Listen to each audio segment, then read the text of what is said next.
Hi, I'm Richard Vague, and today we want to talk briefly about the diverging paths of France and Germany. They're the two largest countries in the Eurozone and the two whose close cooperation is most critical to that region. The fundamental difference between these two economies is that Germany is a major net exporter and France is a minor but consistent net importer. The implication is that Germany can grow without the need for as much debt as France. You see, essentially all GDP growth is funded by an increase in debt. Those who buy a new car or build a new house typically fund it with a loan, and the resulting spending translates into an increase in GDP. But if a country exports a good, that country's GDP grows from debt incurred by the buyer in that other country. It gets growth without increasing its own citizens' or businesses' debt. Here's the real GDP growth of France and Germany. Germany's GDP exceeded France's on average in the years from 2010 to 2019, though more recently that advantage is reversed given the pandemic and Germany's dependence on exports.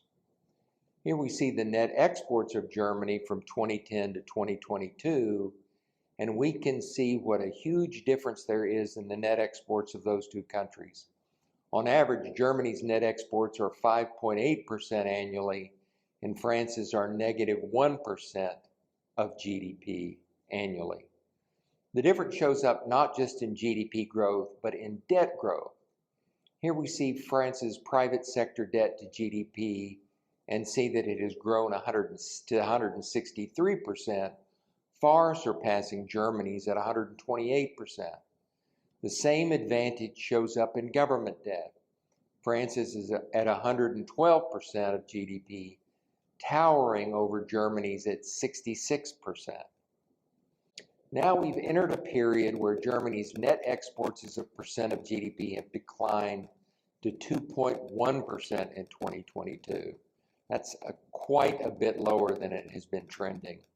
That's because of a threat of both a deterioration in relations with China and overall global financial stress. France's exports have been negative 2.8% to GDP in 2002.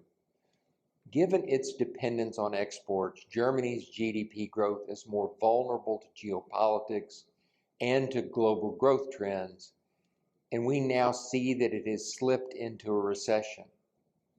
Overall, there are two lessons here. First, it's better not to be a net importer. Net imports bring an increased debt burden without a corresponding GDP benefit. If you're a major net exporter and among the largest country, that includes Germany and China, we would advise you be doubly aware of geopolitical issues and global economic trends. That's it for this week.